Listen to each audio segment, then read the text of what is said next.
What up, folks? Hope everybody's doing all right. I recently took it upon myself to start this channel here. I'll first introduce myself. My name is Bruce Oville. Man, it's been a journey. I'm a sinner saved by grace, by the grace of God, my Lord and Savior Jesus Christ. A lot to unpack. Recently started this channel because one, I tore my Achilles. So today is what, December 28th? December 28th, 2022. I tore my Achilles on the 22nd of December, so roughly 3 days before Christmas. And it's so funny how it happened. Not like comical funny, but I guess spiritually funny. uh, I'll get into that as we progress through the YouTube channel. But the reason why I introduced myself as a sinner saved by grace is because I recently learned that introduction through CR, which some people might know as Celebrate Recovery.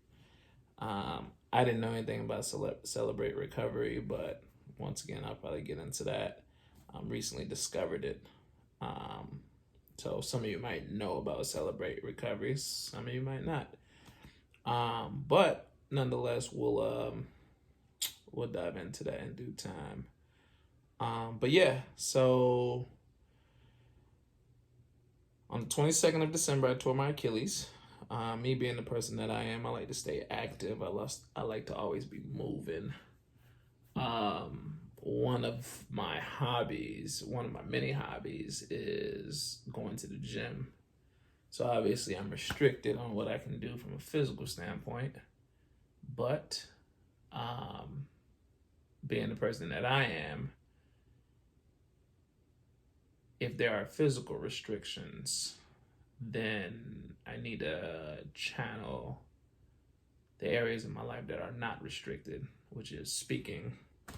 I truly believe that I've been blessed with the ability to communicate. I learned this throughout my childhood, honestly. I mean, I know I've always been one to influence my peer group, whether that be in middle school, elementary school, high school. I used to get suspended a lot in school. All my life, I thought I was just a bad kid. But now that I'm a little older and I have verbiage behind my behavior at the time, I realized that I wasn't bad. I was just a troubled kid. And we'll dive into the troubles there too at a later time. But anyways, as far as public speaking and influence, despite being troubled, I mean, I remember always being told by teachers that, hey, these kids don't necessarily act like this when you're not here. And by not here, that would essentially refer to the days that I get suspended. Because I got suspended pretty often. My mom would tell you, my mom and my siblings would tell you, I probably missed upwards to 30, 40 days each year. First time I ever got suspended, I was in first grade for fighting. I joke about my suspensions because technically speaking, I never got suspended for the same thing twice. So despite missing 30, 40 days in suspension each year since first grade, I like to say I learned my lesson from every suspension. Some people may say otherwise, but yeah. So yeah, I got suspended a lot when I was in school. Like I said, I wasn't a problem child or I wasn't a bad kid. I was just troubled, troubled, and being troubled. Now that I'm older, looking back at it, probably had a lot to do with socioeconomic status. I don't want to say like many minorities, because that's not necessarily the case. We know there are minorities that flourish, but as a first generation minority in the U.S., because my family were Haitian. I was born in Haiti. My family moved here when I was 4. So as first generation minorities in the U.S., we didn't have much. My mom and my dad were like working class Americans. I mean, my mom worked at a country club, which is like kind of like a golf course kind of thing. She always did like a kitchen job, so she would work in the kitchen aspect of the golf course or the cafeteria aspect of the golf course. She had been working there for at least 22 years at least. Prior to that, she was in another form of a kitchen at another form of a golf course. But that's pretty much what she did her entire life, is work kind of like kitchen slash cafeteria jobs. Where my father, who passed away 3 days before my freshman year in high school, he actually started off as a landscaper. So he started off doing landscaping work, and he also worked overnight. So he did landscaping by day, worked overnight at the same country club that my mom actually worked at. He was the one that actually got my mom the job. I'm elevating my feet here. He's the one that actually got my mom the job. So he did that by night. And he worked in the kitchen as well, but since it was overnight work, his work was more so along the lines of prep and kitchen cleanup work, whereas my mom during the day at that same kitchen, her role was actually cooking. I know this because I actually remember going to work with my mom on a few different occasions. One willingly, I believe it was like take your child to work day, and she took me to work, which I thought it was gonna be fun. I mean, but it wasn't. I literally sat in the break room her entire shift, and she snuck in that break room like 3-4 times that day. I'm like, bruh, how do you have so many times? How do you have so many opportunities to take 5, 10, 15-minute lunch breaks? And she would just be bringing me coffee, bringing me cookies, like donuts, whatever they'll be cooking. She'd just bring me a little bit in that break room. So she would be doing the cooking during the day along with her coworkers, whereas my dad did like the overnight stock and making sure that the kitchen was prepped and clean, so on and so forth. But so that's pretty much the upbringing. My dad worked 2 jobs. My mom worked 1. My father was in the States before my mom was in the States. So I was jumping ahead of myself a little bit when I said that we came here at 4. So my father had already been here for a few years. He had been working the landscaping job as well as the overnight kitchen job, just to kind of save money to bring our family over, which he was able to successfully do. And before my mom, which my father had 4 children with, me being the oldest son on my mom's side, but before my mom, my father was previously married and he had 4 children with his previous wife. So my father essentially had 8 kids. And at some point during my mom and my father's relationship, they I don't know if it was necessarily a separation period or my dad stepped out. I'm not too sure what happened there, but allegedly there's other child out there, which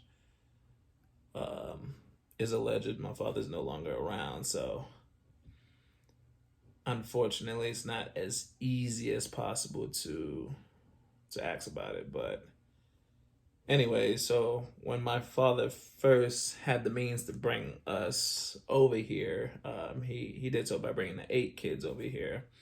I'm not sure the 9th kid was around at the time, but he brought the 8 kids over here. Or I'm sorry, not the 8 kids, because my little brother was actually born here. So he brought the 7 kids over here at the time, with my little brother being the eighth kid born here.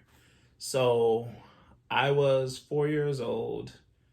My younger sister was like 8 months. We're all like 3 years apart as far as on my mom's side, which would have made my older sister 7 on my mom's side, I'm speaking of right now. And my other siblings on my dad's side, I'm not sure what their ages are, but they had to be in their preteens or teenage years during that time, because if I were to guess, they're probably like a little like 6 or 7 years older than my sister, or maybe just 3 to 5. I'm not entirely sure, but that was our journey. So my father brought 7 kids here, and my little brother was born here, being the eighth. But we all grew up in the same household.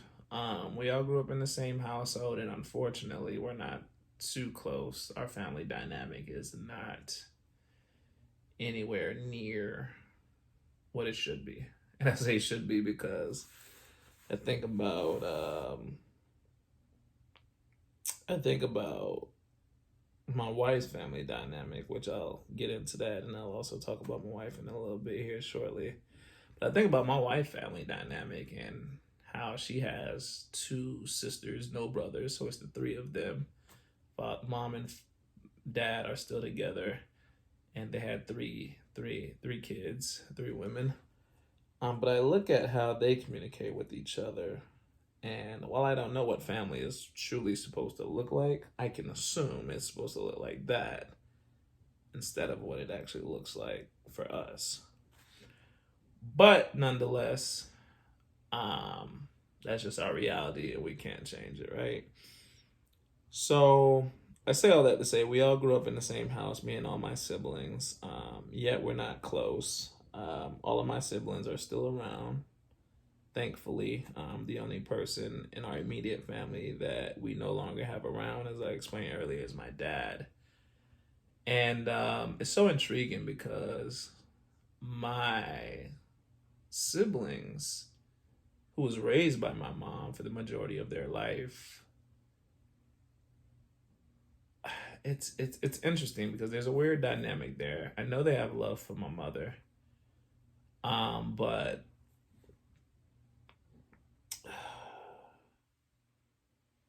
it's just interesting. It's just interesting to say the least. Which is one of the many reasons why I decided to start, I guess, this YouTube channel, blogging, whatever you want to call it, because there's a lot of things I think we as people go through or try to make sense of, whether that be more personally or evaluating from the outside looking in. But unfortunately, I think a lot of people are so stuck on creating this image of perfection that the real issues that we deal with are not popular to talk about, which I completely get because people naturally are just so judgmental. So judgmental, unfortunately, which I think one of the reasons why mental health concerns are what they are is because there aren't too many safe spaces. Just calling it what it is. There's not too many safe spaces for people. Unfortunately, the safe space that people go through is social media, which unfortunately is people creating this idea or this image that don't really exist. People can show this beautiful life whatever the case may be, this beautiful family, and then go back to struggling inside. And I'm not saying that's everybody's story on social media. And while I don't know the statistics, disproportionately, if I were to take a guess, I would probably say that's 80% of people on social media. Then again, some may argue that, well, social media is used for people to capture experiences, hence highlights of their life. So maybe it's not them faking it. It's just that particular highlight of their life that they're capturing. And I would agree with that, Me, I'm not an active social media user. It's just not who I am. The reason why I'm not an active social media user is because I understand that 24 hours is a lot of time that we all have in a day. And when I think about the concept of time and how valuable it is, because social media for me is not something that brings value to my life from a monetary perspective, or from an emotional perspective, or from a spiritual perspective, then I choose to not invest too much of my 24 hours in that particular space. Whereas for some people, social media does bring them monetary value. Social media does bring them spiritual value. So it does bring them emotional value, because it can be an escape for people who live life that is too serious, whether that be working heavily, and just want to scroll through and look at some memes. It's a way to disconnect, which is super dope for them. Or people who follow pages that correlate with their spiritual belief, since they don't necessarily have the time to tap in directly to their spiritual beliefs. So, I mean, that works for them too. Then you got people who they use social media to market their business platforms, so on and so forth. So I get it, for people it does bring those forms of value, but for me it just doesn't. So I decide, or I make the consistent decision not to harp on social media personally. But anyways, I say all that to say social media is just not my reality, and I don't make it my reality on a day-to-day basis. But anyways, when it comes to mental health, social media is a way that people can sometimes use to get away from real life, or to portray a life that they don't exist, and they go back to hurting after they get off social media, which shouldn't be the way to live. I think as humans,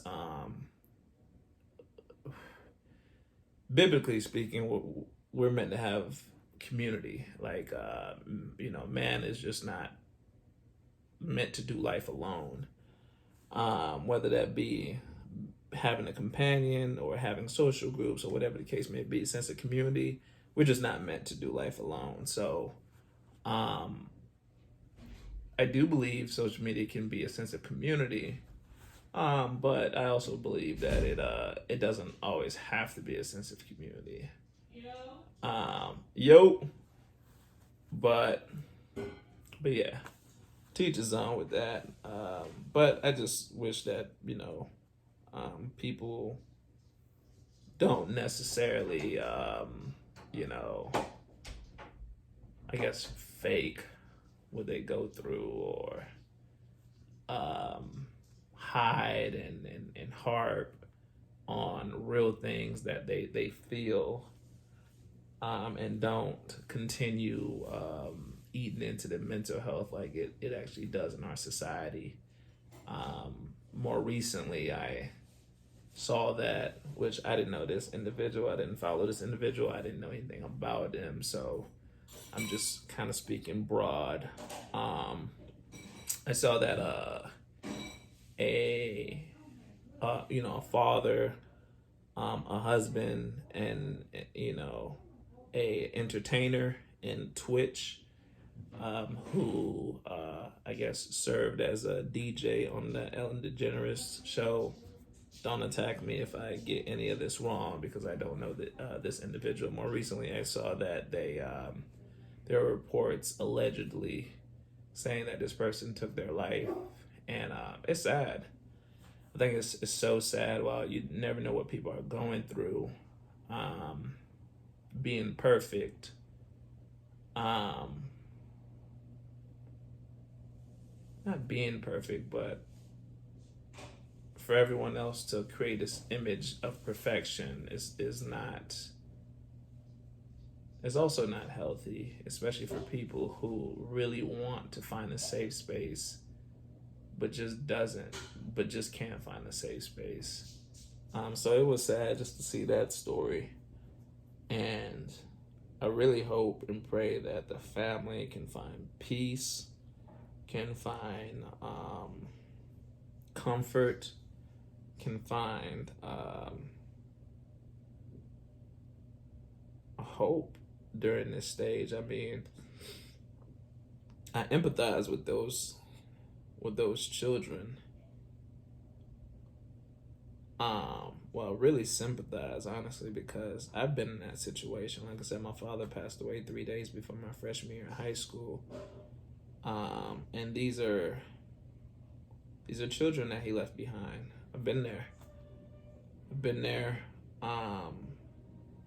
Losing my dad without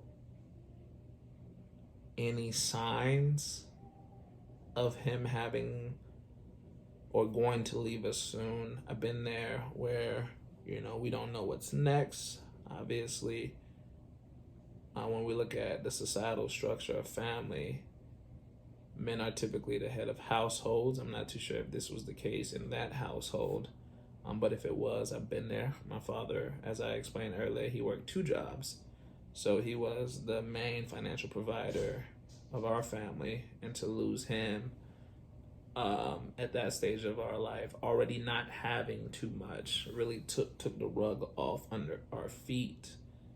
And I'll kind of get into this down the line, but long story short, we found ourselves in a position in a position of homelessness not too long after my father passed away. I would say within the first 14 months of losing my father, we dealt with a period of homelessness, because the house that we were living in was foreclosed on. So yeah, I sympathize with that. And unfortunately, mental health is what we go back to. I guess I say all that to say, one of the reasons why I wanted to start this, not only because my physical has been deterred momentarily via a torn Achilles, but I want to keep my mental health in check. And I want to use the gifts that I do have that are working properly, which is the gift of speaking, the gift of communicating, the gift of connecting, to just talk about my life, tell my story, be real, be authentic, talk about my challenges. As a 29-year-old black man, I was born March 25th, 93. So as a 29-year-old black male, despite my upbringing, having found success in that, I'll talk about my business ventures and what I do. And just like family, how we understand life, our downfalls, how our understanding in life impact us each day, despite the social pressures. As I opened up earlier, I'm a sinner saved by grace, so I'm a believer of Jesus Christ, and I'm a Christian. But how does my Christian walk at 29, being young, and also being influenced by society, how does that impact my day-to-day? So these are things I just want to really just unpack. And my goal here is just to, like I said, be honest, be authentic each day. and just spread love, man. Spread love. But yeah, let me kick my feet up so you guys can kind of see. Ooh, that's my boot. I'm chilling right here in our, I guess you could say, guest room. I'm just in our futon. So this is gonna be my central location for blogging or YouTubing or chatting. And this is day one of chatting and channeling. And day 6 of my injury. Tomorrow being officially a week. Luckily, I don't have to have surgery. Well, I don't want to say luckily because it's interesting. When I went to my primary care doctor, he was explaining to me that there was some, I guess, new literature that discussed that torn Achilles, a torn Achilles can heal naturally at the same rate or roughly the same rate as a surgical procedure. And the only difference is when you have surgery, essentially it's the surgical procedure sews the two torn pieces of the Achilles in a straight line so it can grow perfectly. Whereas like a natural healing process, as long as your foot is properly arched, then it'll grow back perfectly.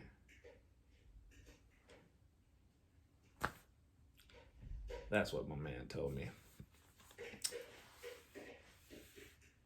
With that being said, of course, I'm going to save a few $1,000s and go the natural route. So I will not be having surgery.